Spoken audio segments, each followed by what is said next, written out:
Nah, baik lanjut.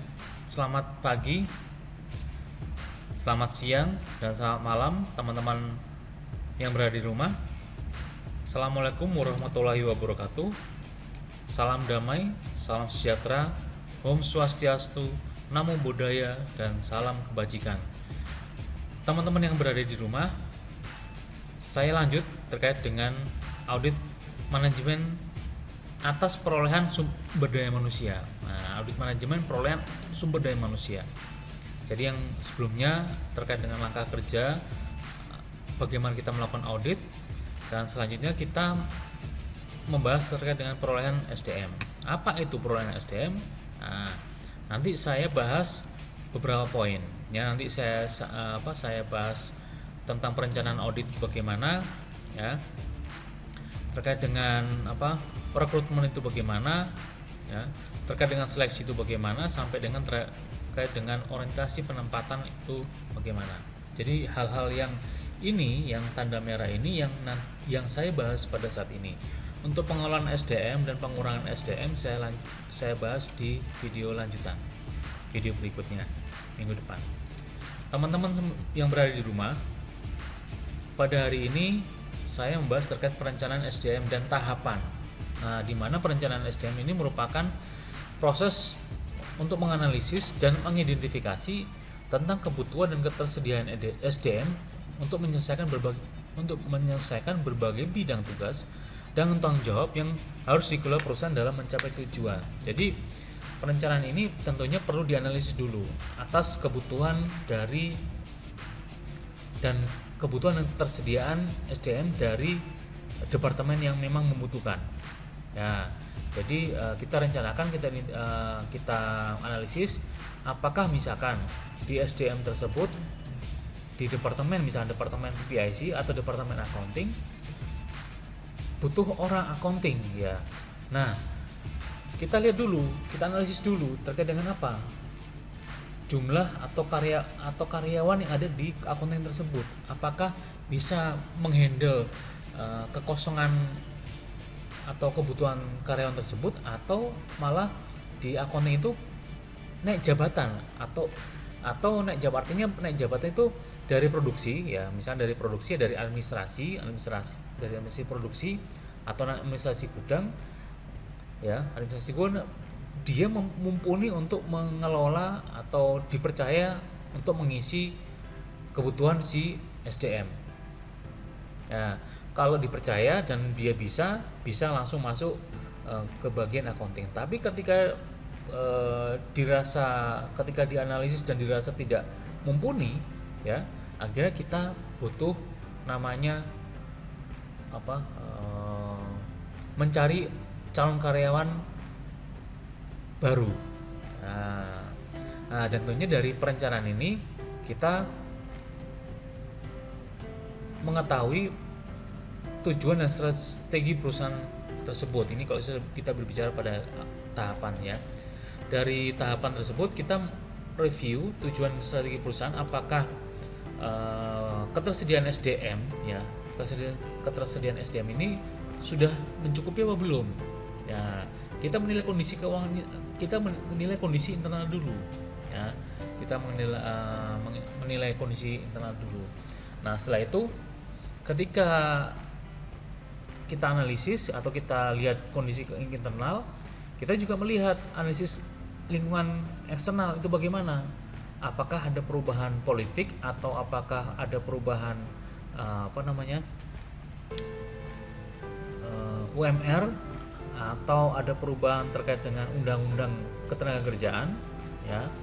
Nah, itu perlu kita lihat juga. Kalau ternyata tidak ada perubahan, berarti kita analisis untuk menerapkan atau mencari karyawan baru, ya. Apakah sudah dari karyawan baru ini kita rencanakan, ya, kita analisis dan kita rencanakan dan kita programkan, dan kita juga butuh terkait dengan kebutuhan SDM tersebut ke dalam prosedur dari HRD, ya. Setelah itu ada pedomannya, ya, kita sesuai dengan pedoman, ada rekrutmen, ada pengelolaan SDM, akhirnya kita PHK atau pengurangan istilahnya, ya. dari tahapan-tahapan ini memang diperlukan sinkronisasi ya antar bagian ya, tidak hanya HRD saja, tetapi kita butuh sinkronisasi dari berbagai macam bagian untuk ketersediaan untuk mengelola perusahaan mencapai tujuan dan keuntungan yang diinginkan oleh perusahaan. Ya ini jadi perencanaan SDM dan tahapan SDM. Nah, kita lanjut terkait dengan perencanaan SDM ya. Di mana perencanaan SDM adanya perlu informasi ya. Kita membutuhkan informasi atau mencari informasi terkait dengan perencanaan audit SDM ya, di mana pekerjaan yang ada saat ini atau terkait dengan kebutuhan yang memang dibutuhkan yang sudah saya sampaikan sebelumnya ya, apakah benar-benar membutuhkan orang. Kalau tidak, kita mencari karyawan di dalam untuk menempati posisi yang kosong tersebut, atau mau cuti hamil, atau mau cuti melahirkan. Nah, kalau cuti melahirkan apakah perlu orang baru? Kan tidak mungkin. Nah, jadi ada orang yang memang diperbantukan untuk mengisi aktivitas di accounting tersebut yang mumpuni ya. Kalau di bagian accounting sendiri bisa menangani semuanya, oke, tidak ada masalah. Berarti tidak perlu untuk menambah jumlah karyawan untuk mengisi kekosongan tersebut. Nah, dari sini, dari informasi yang diperoleh, kita juga melihat keterlibatan SDM tersebut dalam setiap tugas. Nah, setelah itu pentingnya tugas dalam tujuan perusahaan. Setelah itu pekerjaan yang membutuhkan penerapan strategis dan karakteristik pekerjaan yang diharapkan. Nah, ini dia. Jadi informasi-informasi perencanaan audit ini memang tidak hanya sebatas aku butuh orang, ya sudah, tetapi kan perlu pertimbangan lanjutan terkait dengan bagaimana kita mempublish syarat ketentuan berlaku untuk untuk calon karyawan ya. Nah, ini dia. Nah, setelah itu penawaran tenaga kerja, kita lihat kondisi dari eksternal yang sudah saya katakan tadi. Ada pengaruh pemerintah ya terkait dengan aturan undang-undang berlaku di ketenaga kerjaan, kondisi perekonomian di luar sana maupun di internal sendiri, kemampuan perusahaan. Kalau butuh orang baru berarti ada biaya tambahan yang awalnya 3 juta, ternyata ketika orang baru tersebut masuk dan dia memiliki kompetensi, memiliki pengalaman yang cukup baik, akhirnya si calon karyawan tersebut pasti minta gaji yang tinggi. Nah, kondisi keuangan kita bagaimana dan bagaimana kondisi perekonomian yang ada di luar sana ya. Kalau kondisi COVID begini ya berarti bisa UMR di bawah, bisa gaji atau penghasilan di bawah UMR karena kondisi keuangan itu masih belum stabil. Nah, itu dia ya. Setelah itu dengan adanya penawaran tenaga kerja ini tentunya juga berpengaruh pada persaingan pasar ya, di mana di luar sana itu cukup banyak bersaing dengan kompetitor yang sejenis maupun yang tidak sejenis. Yang sejenis misalkan kita ngomong air mineral, berarti perusahaan sejenis yang air mineral adalah apa?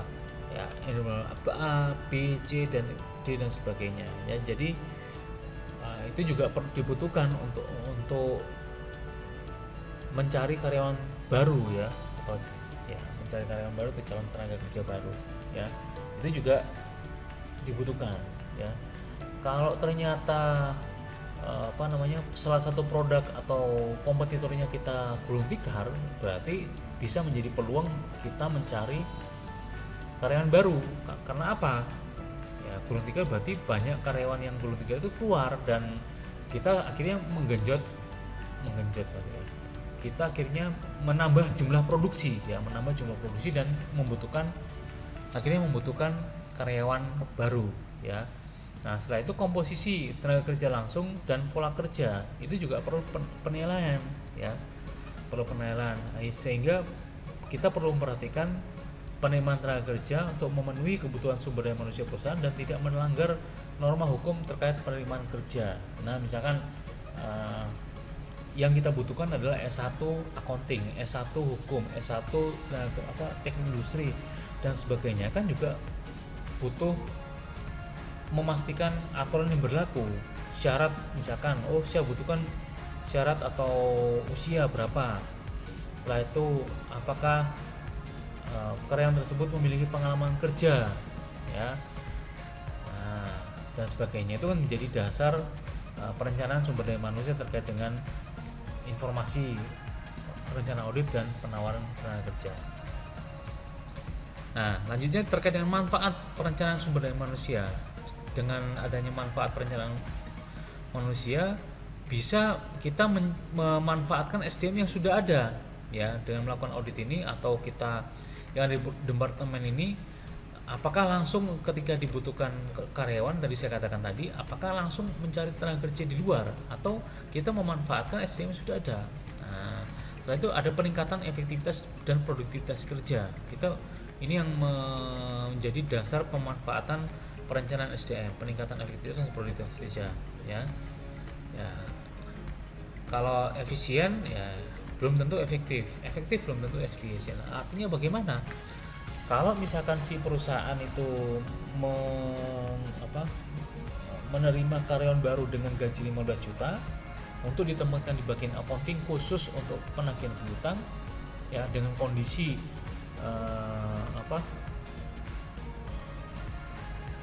kondisi di perusahaan itu tidak baik keuangannya, ya, tapi menggaji karyawan sebesar 15 juta, apakah memungkinkan? Tidak, akhirnya itu menjadi kelemahan, ya. Dan ketika misalnya ada perusahaan itu menggaji karyawan dengan gaji tinggi, ya, tetapi efektivitas kerjanya itu tidak baik, itu juga berpengaruh pada sumber daya manusia, pada departemen sumber daya manusia, ya, dia tidak efisien, dia gajinya biasa dan efektif, artinya dia bisa bekerja sesuai dengan kondisi dan job desk yang memang sudah ditentukan, ya. Setelah itu kualitas SDM yang memegang wewenang dan tanggung jawab, ini dibutuhkan perencanaan SDM yang matang, ya. Kualifikasi SDM yang memegang wewenang dan tanggung jawab yang benar-benar mumpuni dan bisa dipertanggungjawabkan. Maksudnya bagaimana? Ya, ketika kita melakukan perekrutan seleksi awal, kita publish persyaratannya di media online, ya, atau media cetak, ya, koran, ya, otomatis kita tentukan syaratnya lebih dulu.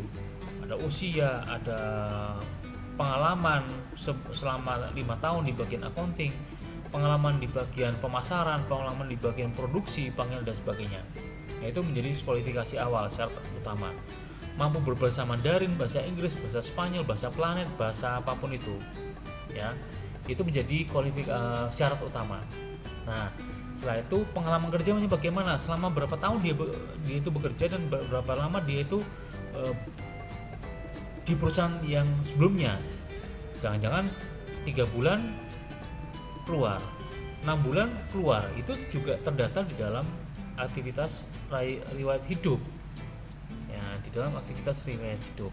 Nah, setelah itu sudah semuanya kita searching, ya, di bagian departemen HR itu searching atau mencari, memilah mana yang layak, mana yang bisa membantu karyawan kita atau perusahaan kita, atau mana yang tidak. Kalau tidak layak, ya kita binasakan surat lamaran tersebut. Wah, pengalamannya besar, pengalamannya banyak, tetapi minta gaji 50 juta. Apa dulu? Nah, itu dia, itu juga menjadi pertimbangan. Dan kalau mintanya demikian berarti bisa langsung disingkirkan, ya. Itu dia. Setelah itu manfaat perencanaan SDM itu sebagai dasar penyusunan sumber daya manusia, penyusunan anggaran, penyusunan aktivitas, penyusunan apapun itu, ya, yang membutuhkan tenaga kerja di departemen tertentu. Nah, tujuan perencanaan audit SDM itu dia menilai kuantitas dan kualitas semua formasi dalam perusahaan. Ya, kalau perusahaan perusahaan Persero, otomatis kuantitas jumlah dari tenaga kerja ditempatkan di seluruh bagian dari bawah, mulai dari tukang sapu atau OB, fusboy, satpam sampai dengan direksi. Nah, itu kualitasnya bagaimana? Jumlahnya bagi berapa? Kualitasnya bagaimana si di perusahaan tersebut, si karyawan ataupun karyawan juga ya. Nah, kita terkait dengan tujuan perencanaan selanjutan, jaminan ketersediaan saat ini dan masa datang ya, ketersediaan kerja ya, tenaga kerja ya saat ini dan masa depan itu juga berpengaruh pada kemampuan keuangan seorang accounting atau kemampuan keuangan di perusahaan ya, menghindari terjadinya mismanagement dan tumpang tindih job desk. Nah, adanya perencanaan SDM. Jadi ketika job desk itu tumpang tindih, serabutan, itu juga berpengaruh pada hasil dan kinerja di perusahaan. Kinerja sih oke, tapi hasil yang memang belum semuanya terurai di dalam pengambilan keputusan. Informasi di perusahaan tidak terurai secara baik di manajemen untuk segera diputuskan pengambilan keputusan. Itu dengan adanya tumpang tindih atau perampingan atau istilahnya tadi itu terkait dengan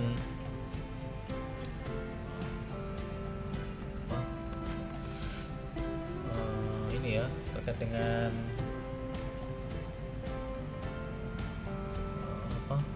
perangkapan fungsi ya.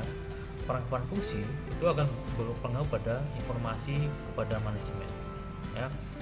Terus dengan adanya perencanaan audit memudahkan koordinasi, integrasi, sinkronisasi pengelolaan SDM. Nah, kalau misalnya ternyata ada karyawan yang tidak masuk dan kosong, itu akhirnya tidak bisa dikelola dengan baik di departemen tersebut. Tapi kita melihat juga ya, tadi saya katakan tadi, melihat juga kondisi keuangannya di perusahaan ketika kita merekrut perusahaan ya. Nah, di perusahaan-perusahaan Persero itu job desk-nya tidak tumpang tindih, tapi ketika kita berbicara pada perusahaan swasta, apalagi yang privat, itu tumpang tindih job desk itu perangkapan fungsi atau tumpang tindih job desk itu sangat terasa ketika kita berbicara pada perusahaan perusahaan perorangan. Karena apa? Mereka efisien ya, mereka memang efisien menerima karyawan yang bisa semuanya, memang efisien, gajinya 5 juta, 6 juta ya, dia bisa accounting, dia bisa pajak, dia bisa pemasaran, dia bisa dia bisa PPIC, dia bisa membuat surat MOU dan sebagainya, dia bisa, memang efisien, tapi apakah efektif? Nah, itu dia ya. Jadi satu orang membawai atau memiliki job desk 3 departemen itu luar biasa beratnya, teramat sangat berat ya. Itu biasanya dilakukan di perusahaan perusahaan perorangan ya. Nah, dengan adanya perencanaan SDM ini menghindari kekurangan atau kelebihan SDM, tentunya memberikan pedoman bagi setiap karyawan untuk mengikuti aturan program atau aktivitas SDM dan memberikan dasar melakukan evaluasi terhadap perusahaan. Jadi adanya perencanaan SDM itu menjadikan dasar evaluasi terhadap kinerja perusahaan ya. Nah, bidang perolehan SDM, bidang-bidang ada rekrutmen, ada seleksi dan penempatan, ada pelatihan dan orientasi, ada pengembangan karir, dan ada pengurangan atau PHK. Yang tentunya di sini kalau perusahaan itu memiliki prosedur yang baik dan benar dan terurai dan tersajikan dan tersampaikan kepada karyawan, tentunya bidang-bidang ini menjadi baik dan job desk tidak saling tindih ya. Kalau misalnya kita berbicara pada rekrutmen, sumber rekrutmen itu bagaimana sumbernya ya? Sumbernya apakah dari internal ataupun eksternal? Nah, ketersediaan calon pelamar bagaimana? Ya, misalkan yang lamar itu 200 sampai 300 orang kita butuh accounting, tapi yang lamar itu 1000 orang atau 300 orang. Ya. Ternyata dibutuhkan cuma satu. Wah, otomatis kita harus searching luar biasa bagaimana caranya untuk menjadikan 300 orang menjadi satu orang yang benar-benar benar-benar sesuai dengan klasifikasi dan sesuai dengan yang diharapkan, ya. Ketersediaan, kalau misalnya sudah tersedia calon tersebut bisa dipanggil, bisa melakukan tes dan sebagainya, ya. Nah, itu dia. Setelah itu seleksi dan penempatan, rasio seleksi, prosedur seleksi, peluang kerjasama. Nah, proses rasio seleksi ini ya memang artinya terkait dengan seleksi dan penempatan. Rasio seleksi ini melihat apakah satu orang berbanding berapa orang, ya, yang melamar, ya, itu dia. Setelah itu bagaimana prosedur seleksi, ya, ada syarat ketentuan berlaku, kita publish dari segi kebutuhan diri departemen yang membutuhkan karyawan. Setelah itu kita yang tadi saya sebutkan tadi di atas tadi, kita sampaikan kamu butuh misalnya DHRD, kamu butuhnya yang bagaimana, pengalamannya ini dan sebagainya. Harus bisa bahasa Inggris ya? Nggak usah, nggak perlu, yang penting dia bisa menjalankan komputer, PPT, PowerPoint ataupun Excel ataupun Access, Microsoft Access atau Excel misalkan. Nah, dia. Nah, apakah juga dari bidang pengelolaan PSDM ini sudah sesuai dengan prosedur yang seleksi, prosedur seleksi. Nah, dia dari persyaratan ini kita publish ke dalam media online, media cetak yang sudah saya sebutkan tadi. Kalau sudah, baru kita seleksi terkait dengan lamarannya calon karyawan. Nah, atau kita seleksi dan penempatan ini kita melakukan pinjam dari departemen lain, ya, peluang kerjasama dengan departemen lain di dalam satu institusi atau di dalam satu perusahaan. Pelatihan dan orientasi, ya, di mana ada program-program orientasi, apa saja isi orientasi itu bagaimana, dan tujuan pelatihan dan prosedur itu bagaimana, serta tingkat proses belajar. Nah, itu bagaimana terkait dengan orientasi di perusahaan tersebut ketika ada calon karyawan sudah ditempatkan dan sudah menjadi ikut andil atau karyawan tersebut menjadi calon karyawan di perusahaan tersebut, ya. Itu butuh pelatihan, butuh orientasi, ya, seperti ospek, ya. Nah, itu dia. Terus terkait dengan pengembangan karir, keberhasilan penempatan internal, program karir, upaya pengembangan SDM itu ada prosedurnya. Setelah itu PHK. Prosedur PHK bagaimana? Ada tingkat pelanggarannya. Ini sudah saya katakan tadi atau yang sebelumnya. Ada teguran tertulis 1, teguran tertulis 2, teguran tertulis 3, ada SP1, SP2, dan akhirnya ada SP3. Dari di sela-sela teguran tersebut dan surat peringatan, ada pendekatan secara emosional di karyawan tersebut yang memiliki kasus yang berat, ya. Kalau kasus pencurian itu bisa SP3 dan terakhir. Kalau dia karyawan itu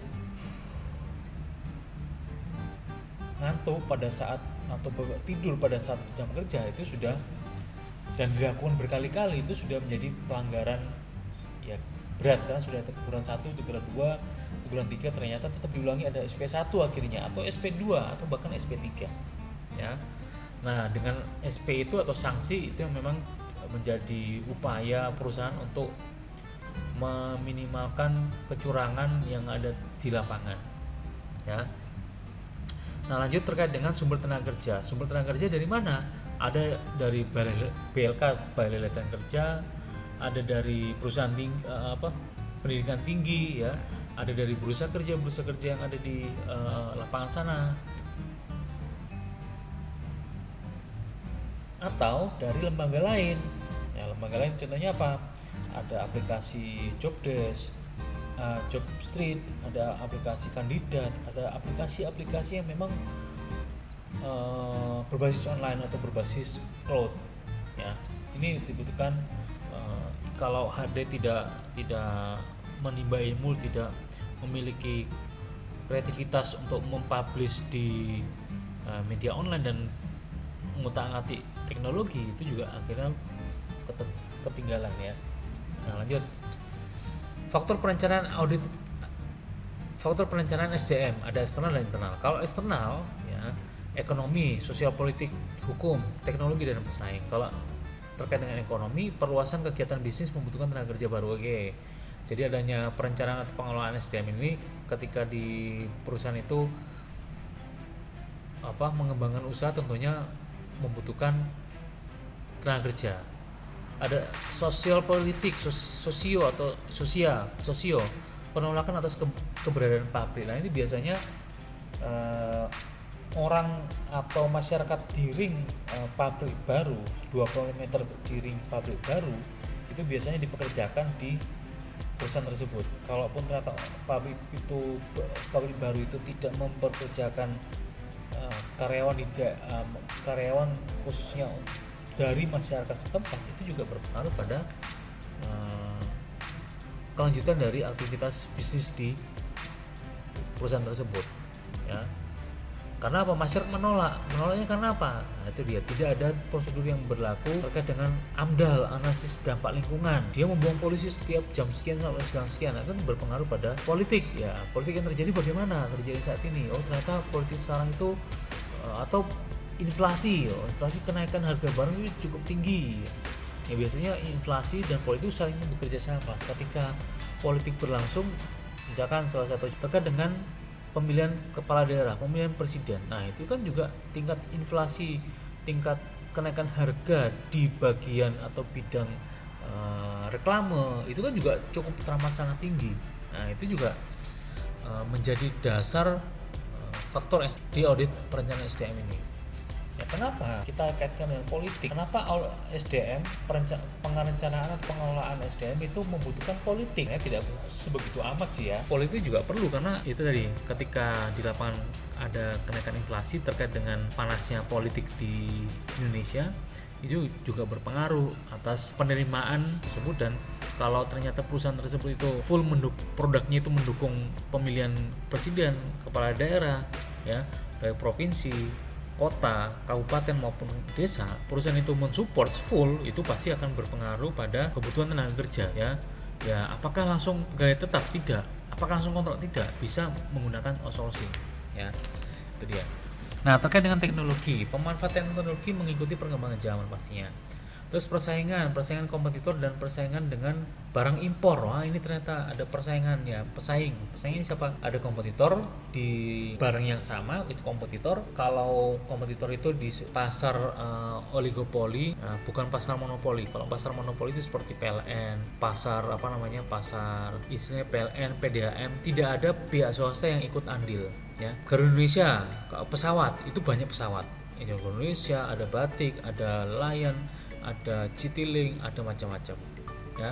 Kereta api itu monopoli karena hanya tunggal dia yang bermain. Gas LPG Pertamina, gas LPG 3 kilo 16 kilo hanya Pertamina yang bermain.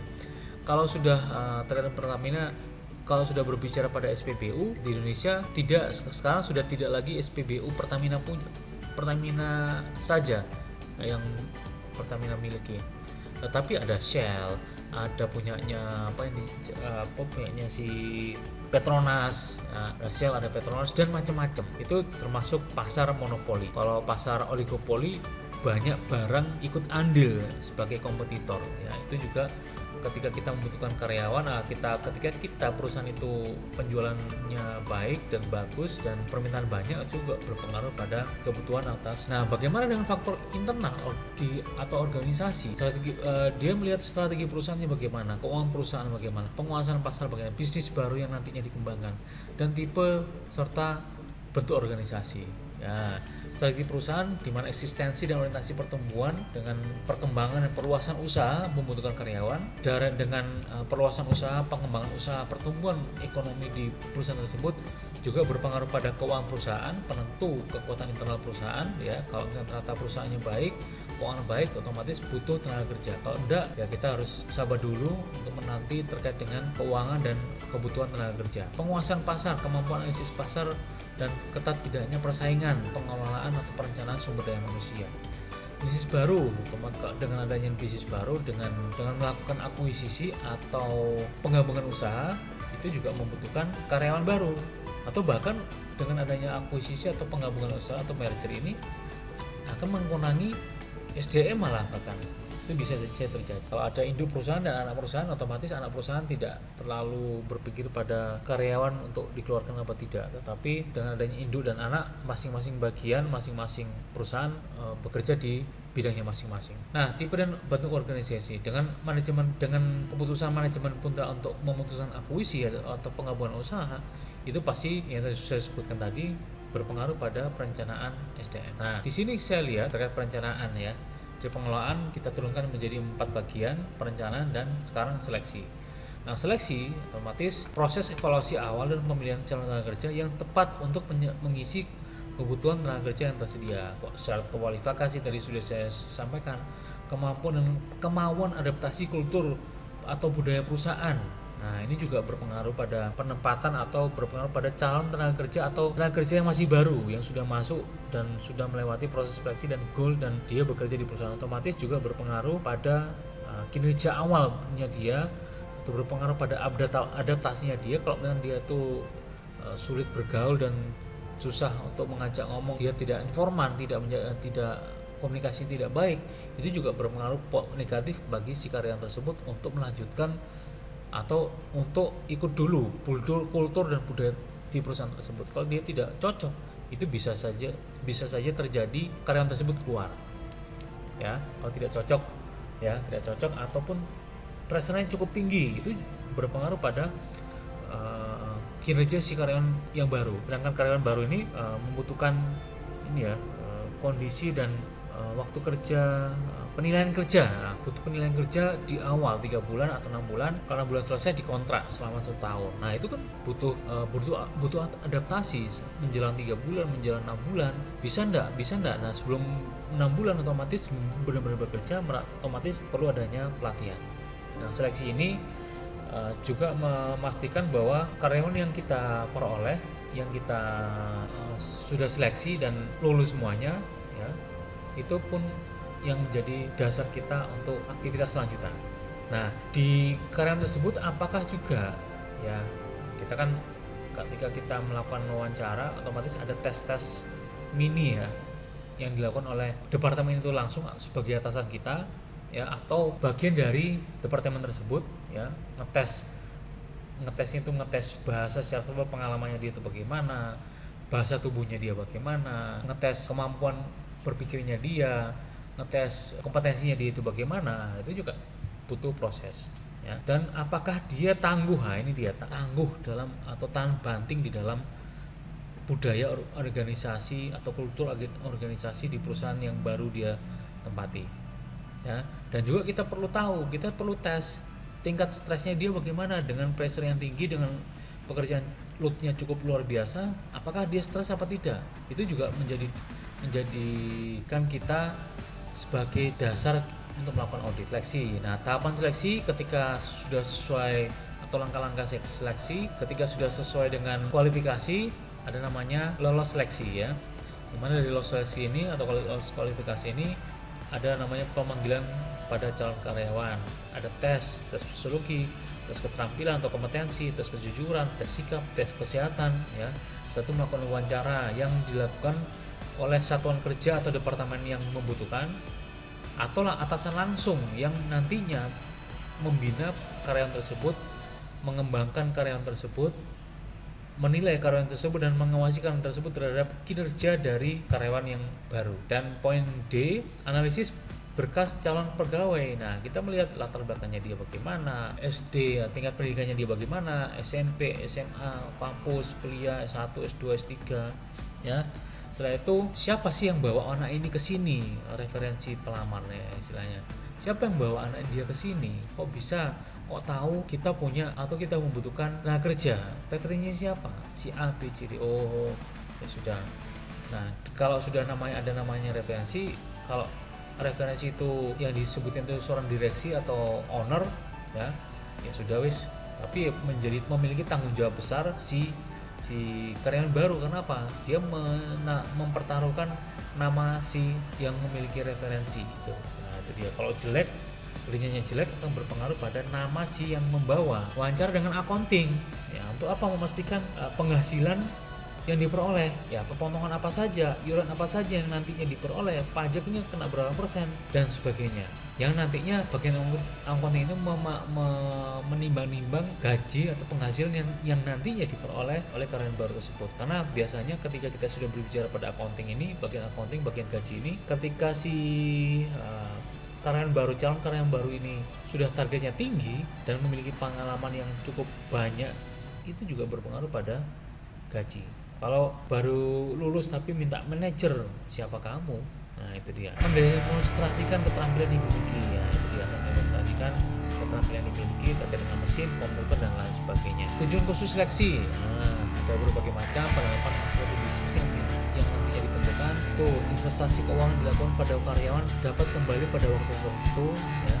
Mengevaluasi mempekerjakan penempatan pelamar pada jabatan yang sesuai, ya pelamar. Mengevaluasi mempekerjakan menempatkan pelamar pada jabatan yang sudah sesuai yang dibutuhkan dan sesuai dari kompetensi. Dari perlakuan kepada pelamar calon pegawai serta secara adil dan tidak ada diskriminatif. Perlakuan kepada pelamar atau karyawan baru, ya dilakukan secara adil dan tidak ada diskriminatif, ya. Sarah apa memperkecil akibat kesalahan dalam menerima dan menempatkan karyawan. Artinya bagaimana dengan adanya seleksi ini? Biasanya kok salah atau perusahaan ini kok saya seleksi karyawan baru harusnya ini dan sebagainya. Dengan adanya seleksi memperkecil akibat kesalahan dari saat penerima syarat persyaratan mengikuti media online, menyeleksi berkas-berkas, psikotes, bersaing dan sebagainya, dan penempatan karyawan juga menjadi hal yang utama ketika kita melakukan perencanaan SDM, khususnya seleksi.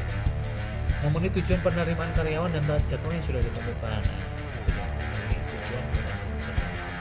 Seleksi yang efektif ada beberapa hal: dapat memprediksi kinerja pelamar, tidak adanya diskriminasi, yang sudah saya sebutkan tadi, dan seleksi yang efektif ada tiga macam seleksi yang efektif: akurat, adil, dan meyakinkan. Kalau misalnya akurat dapat memprediksi kinerja pelamar, bagaimana pengalaman kerjanya tidak adil, tidak adanya diskriminasi terhadap karyawan baru. Yang ketiga, meyakinkan keterlibatan personal yang menyeleksi memiliki tujuan membawa manfaat yang dan jadi keterlibatan penyeleksi penanya pada departemen, pada accounting, atasan langsung dan owner itu juga berpengaruh pada pertanyaan bagi karyawan yang baru, itu berpengaruh pada personal yang tembus di dalam aktivitas tersebut. Lanjut terkait dengan orientasi dan penempatan karyawan baru. Orientasi, nah ini dia poin pertama. Biasanya orientasi ini secara objektif ya penilaiannya ya. Terdapat keraguan oleh pekerja baru apakah mampu melaksanakan tugas dengan baik. Ini tidak ada, misalnya ini tidak ada di prosedur, nggak usah diaudit. Ya, setelah itu dengan apakah bisa diterima dengan ikhlas oleh para karyawan lama atau atasan langsung. Nah ini tidak ada misalnya tidak ada prosedur, tidak disampaikan. Ya, kalau ada prosedurnya, menerima dengan ikhlas setiap karyawan yang masih baru, itu di aturannya tersebut menyampaikan berarti kita tidak perlu menyia-nyiakan atau tidak perlu mendiskriminasi terkait dengan karyawan yang sudah masuk dalam proses perencanaan. Orientasi dan penempatan karyawan baru, adanya ketidakpastian dalam diri yang dirasakan oleh karyawan baru. Nah, ini saya pasti diterima apa enggak ya? Ini yang biasanya dirasakan oleh teman-teman dari teman yang bekerja menjadi karyawan baru itu merasakan demikian. Apakah bisa menunjukkan diri dengan budaya organisasi? Ini jadi pertanyaan secara objektif. Materi orientasi, ya materi orientasi apa? Materi orientasi bisa disampaikan dengan mengurai organisasi secara menyeluruh, organisasi bagaimana secara keseluruhan. Imbal yang diperoleh sebagai karyawan, misalnya imbal apa saja? Perkenalan berbagai pihak, mengurai job desk, ya, mengurai pekerjaan yang nanti dilakukan oleh karyawan baru. Hak dan kewajibannya juga diperoleh, ini terkait dengan poin 2 tadi di atas tadi, terkait dengan gaji, kewajiban dan hak yang dapatkan. Gaji pokok dan tunjangan, hak hari libur besar, hak cuti, hak istirahat di jam kerja, hak pengembangan diri atau pelatihan, ya. Setelah itu hak bantuan pengobatan jika mengalami kecelakaan kerja saat tugas, hak jasa konseling jika terdapat kasus, dan hak pensiun. Tapi tentunya di sini hak ini, hak dan kewajiban ini itu berpengaruh pada prosedur yang sudah ditetapkan. Apakah prosedur tersebut itu mengikuti aturan yang berlaku atau aktivitas ini mengikuti peraturan yang berlaku atau tidak. Otomatis ketika hak cuti itu ada peraturan, ada sistem yang memang ada pengajuan, ada melahirkan, ya, atau misalkan ya cuti melahirkan ya, ada pengajuan dulu, cutinya kapan, gaji penuh, ada tanda tangannya, cuti pribadi atau cuti izin terkait dengan izin pada saat ada kondisi tertentu yang memang tidak bisa ditinggalkan oleh karyawan tersebut. Nah, itu ada prosedurnya ya. Ada hak, kalau ini hak libur besar ya. Ini juga diatur di peraturan perundang-undangan atau di peraturan perusahaan.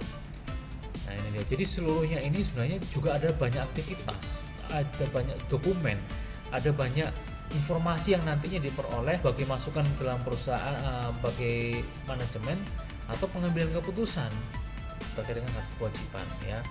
Wah, ini ternyata pengobatan, misalnya pengobatan. Wih, tangannya berdarah, apa langsung UGD? Nah, berdarahnya itu bagaimana?